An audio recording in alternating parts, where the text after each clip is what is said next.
En Segunda de Corintios capítulo 10 versículo 4 al 7. Porque las armas de nuestra milicia no son carnales, sino poderosas en Dios para destrucción de fortalezas, derribando argumentos y toda altivez que se levanta contra el conocimiento de Dios, y llevando cautivo todo pensamiento a la obediencia de Cristo, y estando prontos para castigar todo deseo, toda desobediencia, cuando vuestra obediencia sea perfecta. Vamos a dejarlo ahí hasta este versículo. Señor, te damos las gracias porque tú eres bueno, Señor. Te rogamos que tú nos hables, Dios mío, tú nos ministres y sobre todas las cosas nos edifique, Señor, en el nombre de Jesús. Amén. Gloria al nombre del Señor. Hemos puesto como título a este mensaje derribando fortalezas. Todos saben lo que es un fuerte, ¿verdad? Bueno, el que no sabe lo que es un fuerte, le voy a explicar. Por ejemplo, tenemos el más cercano que construyeron los antiguos, que hoy en día todavía se usa, Fort Hood, Fort, el que está aquí en Quilín, ¿verdad? Un fuerte es un lugar ocupado por militares, donde se preparan para combatir al enemigo y aprenden destreza, como Fort Worth o Fort Lauderdale en Miami. Eso significa fuerte. Ahora, aquí el apóstol Pablo le está hablando a los corintios y le está diciendo en estos versículos que las armas de nuestra milicia, sí, estamos militando, estamos en un ejército, el ejército de Dios. Por eso nuestro Dios es llamado Jehová de los ejércitos.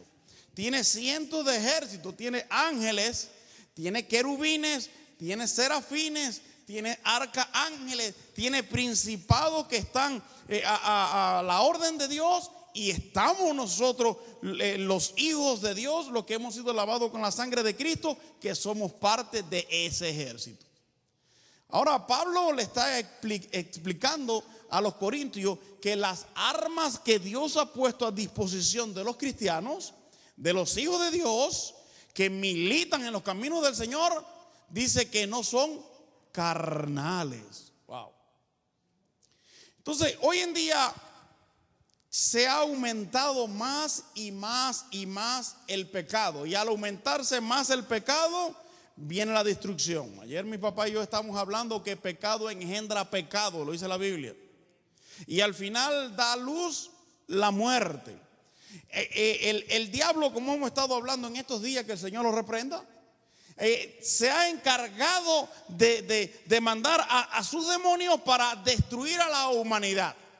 Pero él no se goza tanto cuando una persona pasa al infierno, porque el infierno, según Mateo capítulo 25, fue preparada ¿para quién? Para él mismo. Para él mismo. Jesús dijo que fue preparada para el diablo y sus ángeles. Ahora, en el Apocalipsis me dice que el diablo sabe que le queda poco tiempo y ha descendido sobre la tierra con gran furia, sabiendo que sus días están bien cortos ya. Ahora, Dios nos ha puesto en las manos herramientas. Tenemos herramientas nosotros para defendernos de cualquier tipo de embate de las tinieblas. Ahora, ¿son herramientas carnales? ¿Son herramientas dadas por el hombre?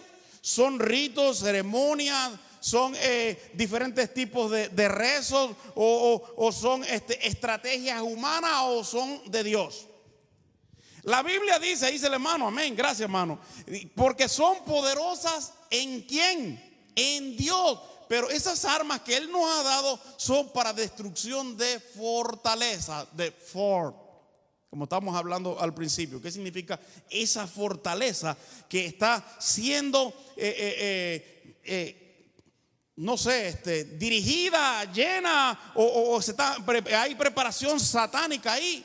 Porque déjenme decirle, nuestra lucha, y después vamos a llegar más adelante, no es contra sangre ni carne, sino ahí más adelante lo vamos a leer, a verse en Efesios 6, pero más adelante. Ahora, tenemos que entender que el ejército de las tinieblas está bien dirigido y bien organizado, y hasta tienen nombre. Cuando Jesús cruzó al otro lado de Genezaret, que había hecho milagros en la otra ribera del río. Dice que fue con sus discípulos y allí le vino al encuentro un hombre endemoniado. El hombre se golpeaba la cabeza con piedras. ¿Cuántos no han leído eso? Dice que ni las cadenas podían sujetarlo, las rompía. No era él, era lo que tenía dentro de él. Pero cuando él vio que Jesús de Nazaret, el Mesías, se iba acercando a aquel lugar, él dijo unas palabras: porque has venido a atormentarme antes. Alabe al Señor. Aleluya.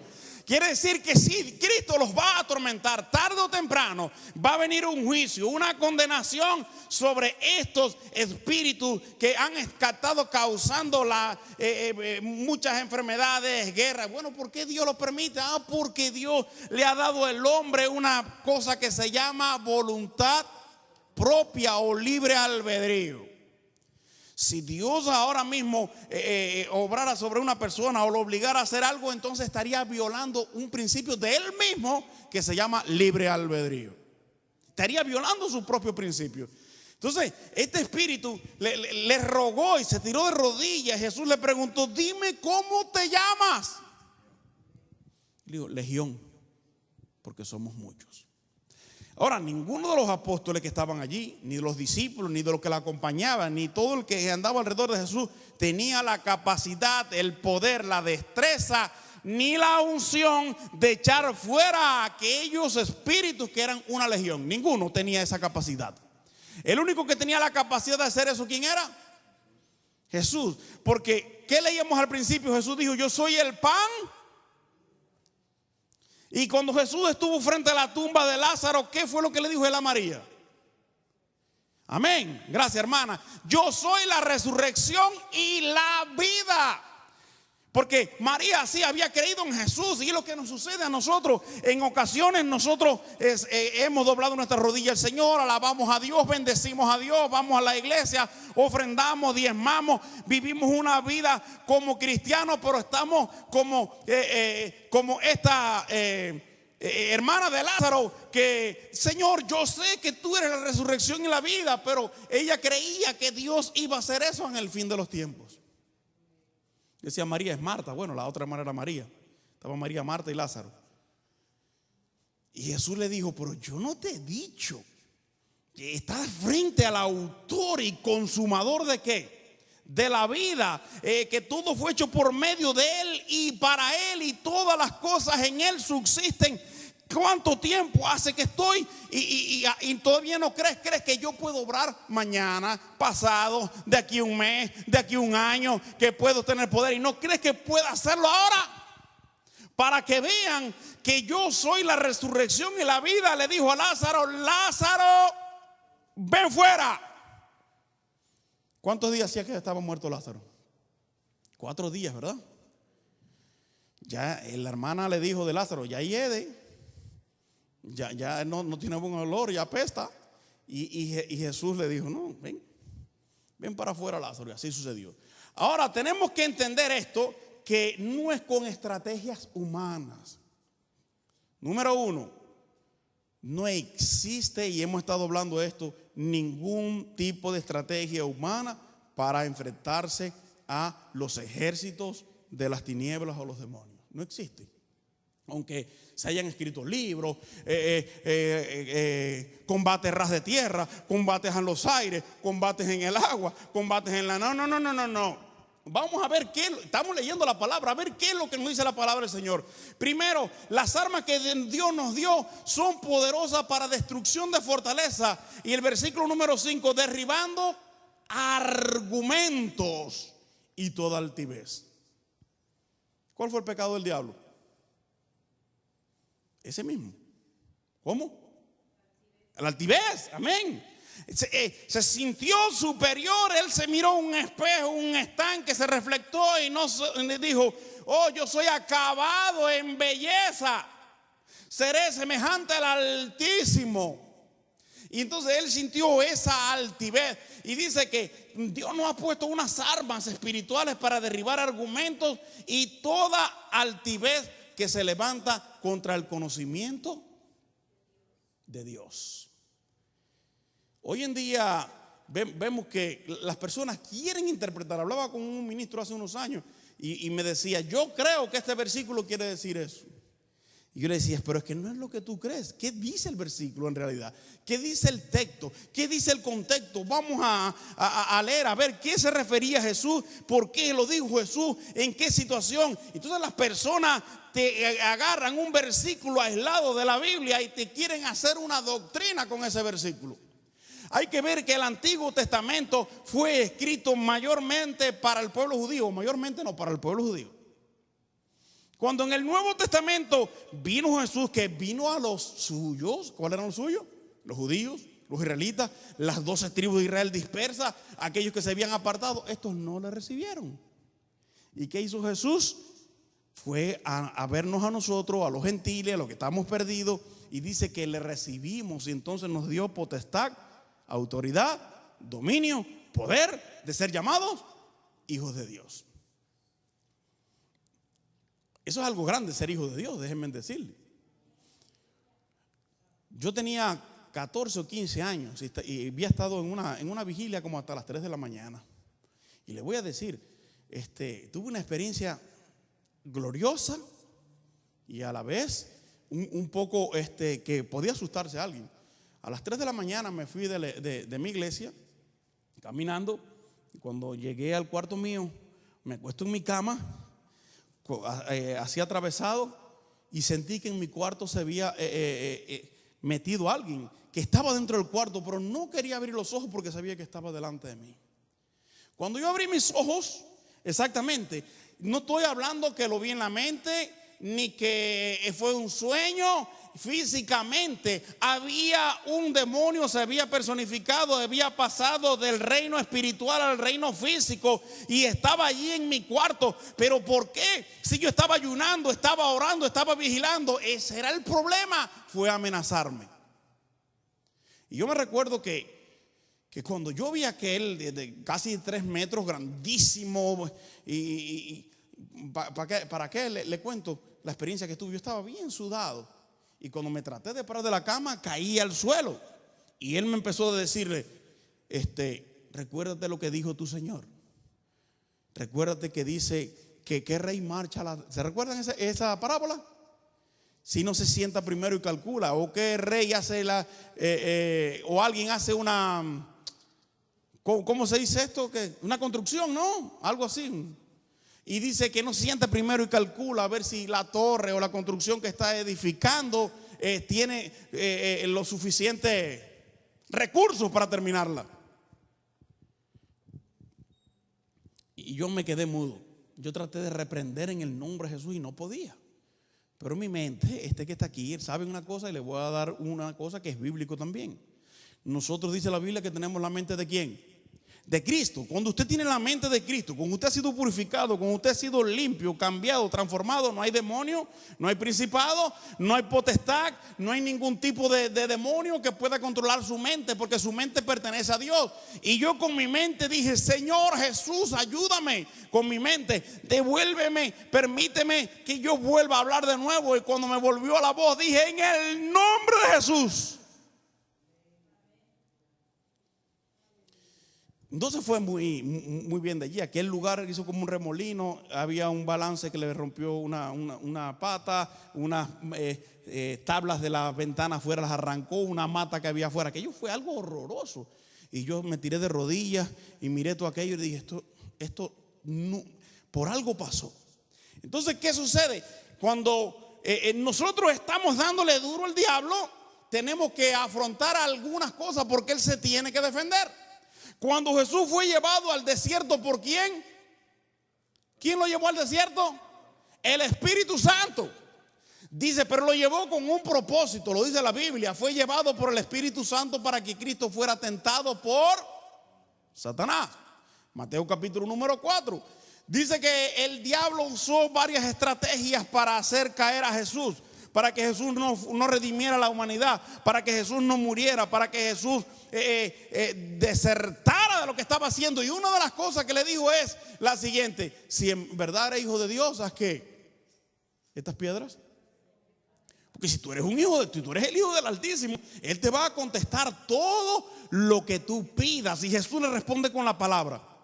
Número uno, si usted quiere aprender cómo echar fuera a los demonios, apréndase versículos de la palabra, porque Jesús los usó. Primer versículo que usa Jesús, le dijo: no solo de pan vivirá el hombre. Wow, es algo increíble, ¿verdad? ¿Qué le quiso decir? Yo estoy ayunando, yo estoy recibiendo un arma espiritual que se llama ayuno, estoy usando un arma espiritual que se llama oración, y te estoy respondiendo con la tercera arma espiritual que se llama palabra. El diablo siguió. Dice que lo puso en lo alto del templo, en la parte de arriba, y le dijo: si eres hijo de Dios, tírate abajo, porque oiga lo que hizo el diablo entonces, cambió la estrategia. Por eso hay que estar bien delante del Señor. Cambió la estrategia, y el diablo ¿qué hizo? Usó el Salmo 91. Y le dijo: sí, por el Salmo 91 dice que mandará a sus ángeles para que tu pie no tropiece con piedra alguna. Usó un texto fuera de contexto para hacer caer al Señor. Y el Señor le responde también por tercera vez con la palabra, y le dice de esta forma: no tentarás al Señor tu Dios. Entonces, y en la tercera ustedes lo saben, que fue cuando le dijo: tírate rodillas delante de mí. Y Jesús le dijo: mira, vete, Satanás, porque Cristo está, al Señor tu Dios adorarás y a Él solo servirá. 3 versículos de la Biblia le tiró el Señor a Satanás y quedó eliminado ahí mismo. Entonces, las armas que Dios nos ha dado para derribar todo tipo de argumento y de altivez que se levanta contra Dios son espirituales. La palabra, la oración y el ayuno. 3 cosas que usó el Señor: palabra, oración y ayuno. Palabra, oración y ayuno. Por eso Pablo lo usaba tanto, por eso lo usaban tanto los apóstoles. Por eso Jesús siempre estaba diciendo: oren aunque sea una hora, váyanse a orar aunque sea una hora, no dejen de orar ni aunque sea una hora al día. Porque cuando Jesús estaba luchando y estaba peleando allí una guerra grande antes de morir, se llevó a los 3 más espirituales que él tenía del grupito. Santo Dios, si esos eran los 3 espirituales, yo no quisiera ver los otros como eran. Se llevó a Pedro, a Santiago y a Juan, y les dijo: oiga lo que le dijo el Señor: vayan conmigo, quédense aquí y oren, como ayúdenme a orar, porque yo voy a entrar ahora en una guerra que aquí se va a decidir si yo voy a entregar mi vida, si la humanidad se va a salvar, porque si Jesús se hubiera arrepentido, yo no voy a la cruz, no pasa. El Señor se lo lleva, lo transfigura y se lo lleva para el cielo, pero la humanidad no hubiera tenido redención. Y dice que la Biblia, que mientras Jesús oraba fervientemente, allí dice que de su frente salían grandes gotas de sudor en forma de sangre. Una batalla, una pelea terrible. Vamos a Efesios 6:10, por favor. Efesios 6:10. Dije que íbamos a estar buscándolo en adelante. O busca el versículo 11, mejor.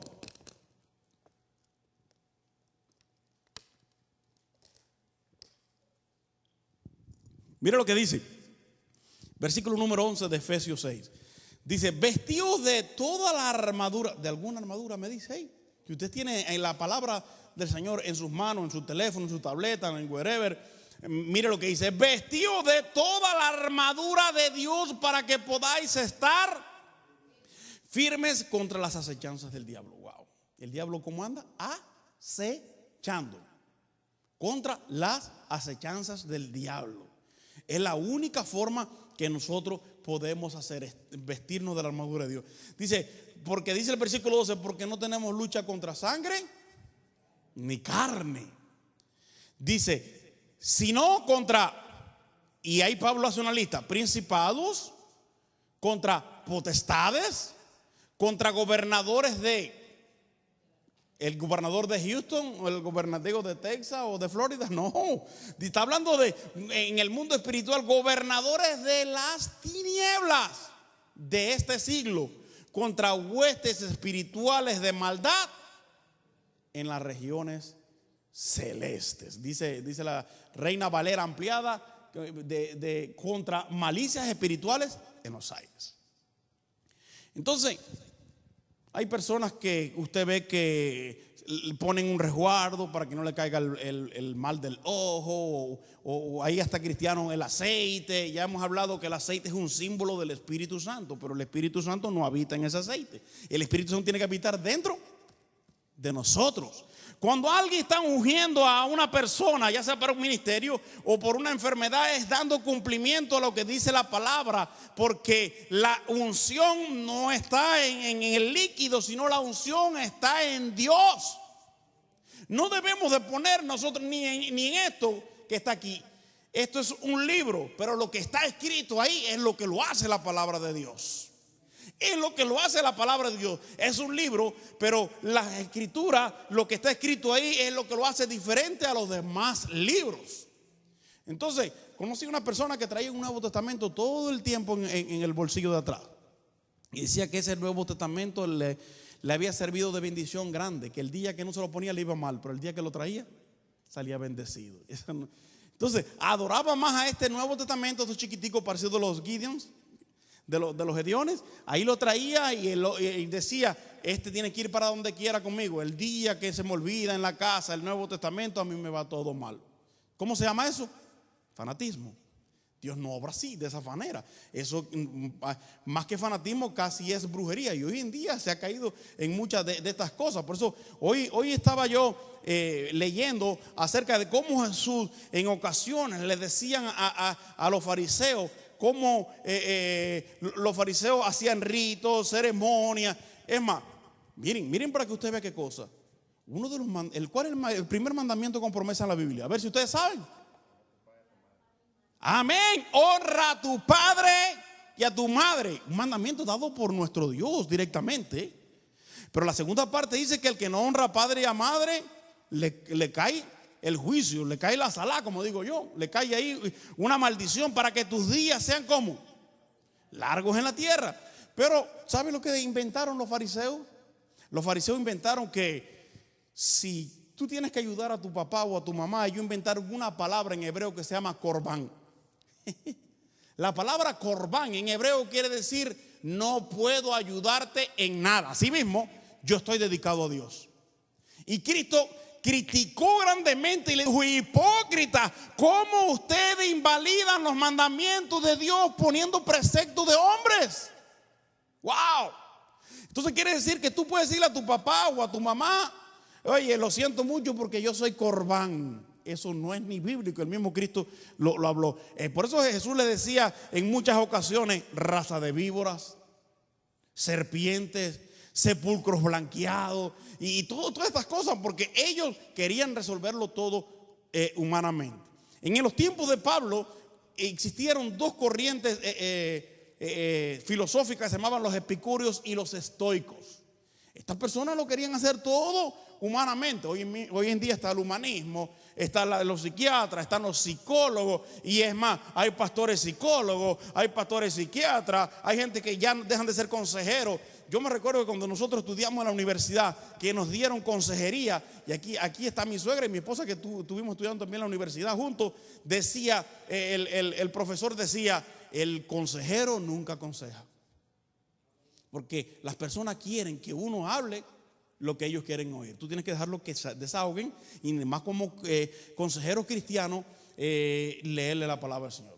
Una mujer viene y le dice: ya no soporto a mi marido, me voy a divorciar, vamos a orar. Es lo que uno tiene que decir como cristiano. Pero es que no lo aguanto.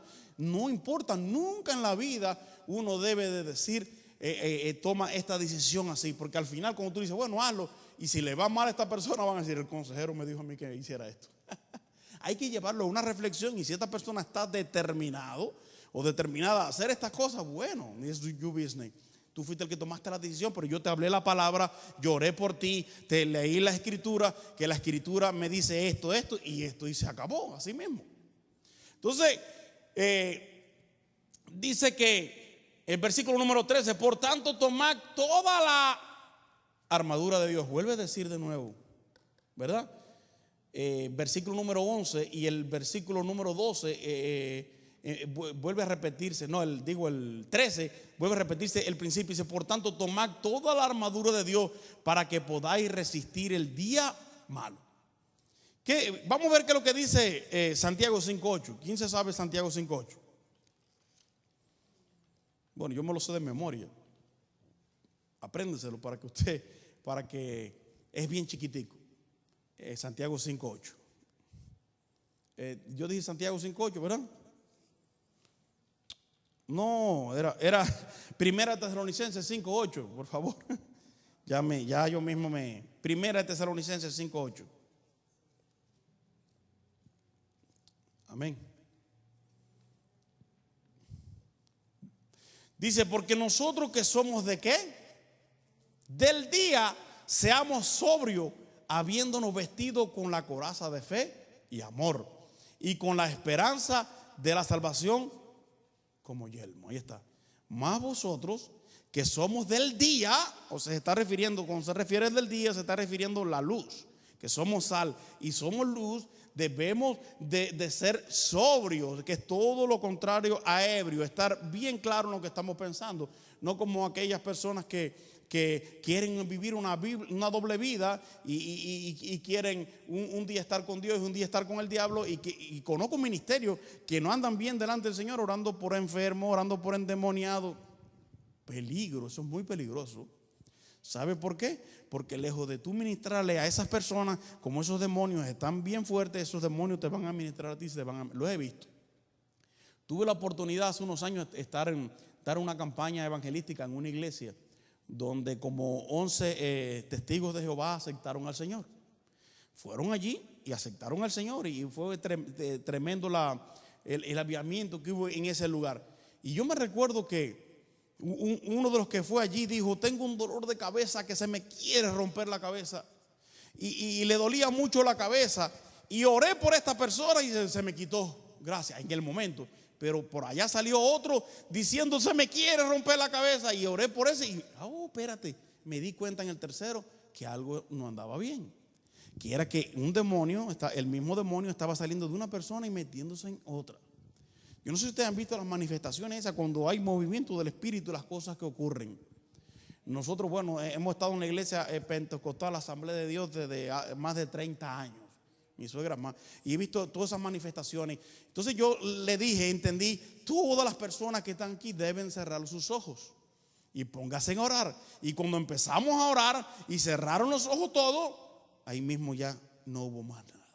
Entonces, ¿qué quiere decir? Que aquellas personas que estén flojas espiritualmente, que tengan una puerta espiritual abierta, el demonio va a entrar y va a salir todas las veces que quiera. ¿Lo estoy inventando yo o lo dijo Jesús? Jesús dijo que cuando el espíritu sale del hombre, refiriéndose al ser humano, ¿para dónde va? O sea, vino un evangelista, un pastor, un miembro, una gente con dones espirituales, y oró por un endemoniado, fue libre de su locura, de su demencia, y ese demonio ¿para dónde va? Dice que anda por lugares secos, pero dice que cada cierto tiempo, ¿qué es lo que hace este demonio? Regresa. Mucho cuidado si las personas que tenían espíritus de fornicación, espíritu de lascivia, espíritu de borrachera, espíritu de droga, de cierta forma, si le llega un deseo de hacer lo que hacían antes, no es usted, es que los demonios están volviendo en ese momento a ver si esa casa está organizada, está barrida y está sola, vacía. Y dice que si está vacía, cuando se refiere que está vacía, quiere decir que ya Dios no está. Que fueron personas que aceptaron a Dios, que fueron limpios, llenados, transformados, cambiados su mente y su corazón, y Cristo los limpió, y al tiempo regresaron para atrás. Y este demonio, cuando la encuentra sola, dice que va y busca ¿cuánto? 7, pero ¿cómo? Peores, dice así. Y el postrer estado de esta persona, ¿qué dijo Jesús? Que viene a ser ¿cómo? Peor que la primera. Entonces, en el mundo espiritual, lo único que tenemos que hacer nosotros para mantenernos, si usted no tiene un llamado fuerte, es orar, ayunar y leer. Orar, ayunar y leer, y vivir delante del Señor una vida como Dios manda. Y el último versículo para terminar ya. Santiago, ese sí, si no lo sabemos, ¿verdad? Santiago 4:7. ¿Qué dice Santiago 4:7? Resistid al diablo y él huirá de vosotros. Ay, ay, ay. Pero comienza diciendo, someteos pues a Dios. ¿Qué es lo que quiere decir someterse? Someterse a Dios. Bueno, sometimiento es reconocer, es pedirle al Señor que en todas las áreas de nuestras vidas, en nuestras mentes, en nuestros corazones, en nuestros pensamientos, en la familia, en el trabajo, en la escuela, en la casa, en la calle, permitir que Dios siempre esté involucrado en nosotros. Eso quiere decir someterse pues a Dios. Y es la única forma de que el diablo va a huir. No existe otra. Miren ese versículo. Le dejé ese para el final, porque al final de todo discurso está este versículo, versículo 7. Someteos pues a Dios, resistid al diablo y de vosotros saldrá corriendo. Así mismo, por eso cuando Jesús se alegró tanto, cuando él comisionó primero a 12 apóstoles y después comisionó a 70 a ir a predicar, y dice que lo mandó por toda Judea, por Jerusalén, en Samaria, en diferentes lugares, que regresaron diciendo, oye, sanamos enfermos y echamos fuera demonios, hasta los demonios se nos sujetan en tu nombre. Y Jesús alabó a Dios. Esa vez lo mandó solo, él lo estaba preparando. Y él dijo, yo veía al diablo caer como un rayo del cielo. Y dice, y os doy potestad de hollar toda, ¿qué cosa? Serpientes y escorpiones y toda fuerza del enemigo, y nada os dañará, os hará daño. Y vemos adelante en Marcos 16, lo vuelve a decir Jesús. Marcos 16 en la gran comisión, o cuando está comisionando también sus apóstoles allí, le dijo, en mi nombre echarán fuera, ¿qué cosa? Demonios, hablarán nuevas lenguas, tomarán en las manos serpientes, si bebieren cosas mortíferas no le hará daño, y sobre los enfermos pondrán sus manos y sanarán. No quiere decir que sean las personas, sino estas personas que están llenas de Dios, que Dios habita dentro de ellos, Dios los utiliza como un canal para que todas estas cosas acontezcan. Entonces, sometimiento, ya no existe más otra cosa. Hay que someterse a Dios. Los cambios son difíciles. Hay veces que el carácter, que somos impulsivos, que somos, yo no sé cuántas cosas, qué sé yo, todos no somos iguales, que a veces no le dejamos que Dios obre en nuestras vidas. Leíamos en Primera de Pedro, en el estudio del miércoles pasado, dice, desead la leche espiritual no adulterada. Entonces, ya no podremos ser fluctuantes, sino decirle, Señor, yo me someto a ti. Para que no nos pase como los hijos del tal Exeba aquel, que ellos vieron que Pablo echaba fuera los demonios salían corriendo. Y Pedro y los apóstoles, y ellos dijeron, espérate, vieron un endemoniado, el hombre estaba lleno de demonios, y dijeron, en el nombre de Jesús que predica Pablo. Y levantaron la cabeza los demonios y dijeron, a Pablo conozco y Jesús también. Yo sé, quiere decir, Jesús es el Cristo, Pablo, una autoridad espiritual. Pero ustedes, ¿quién son?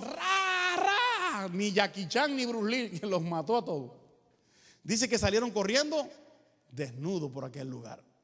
Entonces, cuando uno va a enfrentarse a este mundo, uno lo primero que tiene que tener en cuenta es lo que dijo el Señor. Tener presente que estamos entrando en un área un poco difícil. Por eso la gente le tiene mucho miedo a esto. Yo en realidad no le tengo miedo. Hay gente que ya empiezan a orar y hay demonios que se empiezan a personificar, empiezan a pasarle cosas. Y Dios mío, ¿por qué me está pasando esto? Porque el mismo diablo no sabe que está sintiendo el ataque, que está siendo investido, que las personas se están convirtiendo, que esta persona está siendo usada para Dios, y trata de desanimarlo o meterle miedo para que no siga haciéndole daño. Es eso lo que sucede. En una iglesia que yo pastoreé, empezaron a convertirse espiritistas, santeros, brujeros. Y yo me recuerdo que un día que abrí el templo, que estaba, la casa pastoral estaba en la parte de atrás y el templo estaba adelante. Y cuando estoy abriendo, porque íbamos a tener el tiempo de oración, había un sapo grandísimo así, con un puñal enterrado, unas oraciones al revés y al derecho, pedazos de vela, tira roja y todas esas cosas. Y yo me recuerdo que una hermana de la iglesia dijo, ay, mi madre, pastor, no lo vayas a tocar eso. y si lo toca, tóquelo con la mano izquierda. Digo, ¿qué mano izquierda? Una patada, eso, en el nombre de Jesús. Eso quiere decir que en realidad están sintiendo el embate, están sintiendo que Dios está llegando a aquel lugar. Por eso el Padre nuestro pide: venga a tu reino. Cuando usted ora y le pide al Señor que sea establecido el reino de Dios espiritual en aquel lugar, los demonios sienten la presión y empiezan, como dicen las personas, a dar patadas de ahogado. Agarramos todo eso y lo botamos, hasta clavos de líneas y no sé cuántas cosas habían tirado allí. Y yo me reía y déjeme decirle, me sentía hasta contento porque dije, esto es cuando uno está haciendo en realidad la voluntad de Dios, es que suceden estas cosas. Y empezó a venir un avivamiento y a convertirse personas y Dios a obrar. Pero el diablo trata de las personas desanimarlos, darle desánimo, ponerle temor. Por eso que hay muchas personas que cuando le llegan la hora de la prueba dicen: no, yo me voy para atrás. La parábola del sembrador. ¿Cuántas semillas eran? 4, ¿no? Una cayó junto al camino, uno cayó en las piedras, otra cayó en medio de la espina y la cuarta en buena tierra. Entonces usted ve la que cayó en medio de las piedras, dice que brotó con rapidez, pero como él tenía amor a las cosas materiales, dice que se ahogó. La otra entre las espinas pasó lo mismo. Y la otra que cayó junto al camino, que vinieron las aves del cielo, se está refiriendo que es el diablo el que le pone en la mente: oye, pero va a dejar la bebida, va a dejar la droga, va a dejar de visitar los bares y esto y lo otro. Tú estás loco, te vas a poner viejo, si la iglesia es lo que está llena de viejos. Y entonces eso es lo que sucede. En realidad el diablo empieza a trabajar de esa forma. Pero qué bueno es aquellas personas que la palabra o la semilla cayó en buena tierra y produjo a 100 por 1. Eso es algo tremendo, ¿verdad? Versículo 18, y ahora sí vamos a terminar ya, porque yo no voy a caer en el pecado ese que dicen los predicadores. Ya voy a terminar y no. El versículo 18, y sí voy a terminar, dice de esta forma: orando en todo tiempo, con toda oración y súplica en el Espíritu, y velando en ello con toda perseverancia y súplica por todos los santos. Ahí está. Orando ¿en cuánto tiempo? Efesios 6:18, hermano. Orando en todo tiempo, no es en algún tiempo, por la mañana, por la mediodía, por la noche. Y yo no sé yo no sé, nadie sabe cuándo se duerme, pero cuando yo me acuesto, yo oro y estoy con mis ojos cerrados, alabando y glorificando y orando al Señor hasta que me quedo dormido. Igual que cuando yo me despierto, yo empiezo a orar: gracias, Señor, por este día que me diste, bendito. Y ahí uno pone a orar. Pero Pablo aquí está hablando cómo poder resistir y cómo ponernos la armadura de Dios. Él habló del yelmo y no voy a hablar de cada cosa, tiene un significado, pero nos tomaría tremendo tiempo para explicar cada cosa de lo que habla ahí. Que él mandó a poner el yelmo de salvación, la coraza de justicia, la presta del evangelio, la espada del espíritu, el escudo de la fe. Cada cosa tiene su. Pero en realidad Pablo lo que manda aquí es a orar en todo tiempo, con toda oración y súplica en el espíritu. Según Romanos 8:26, de igual manera el espíritu nos ayuda en nuestra debilidad. ¿Qué hemos de pedir como conviene? No lo sabemos, pero el Espíritu mismo intercede por nosotros con gemidos indecibles. Vamos a orar. Padre, te damos las gracias porque tú eres bueno, Señor.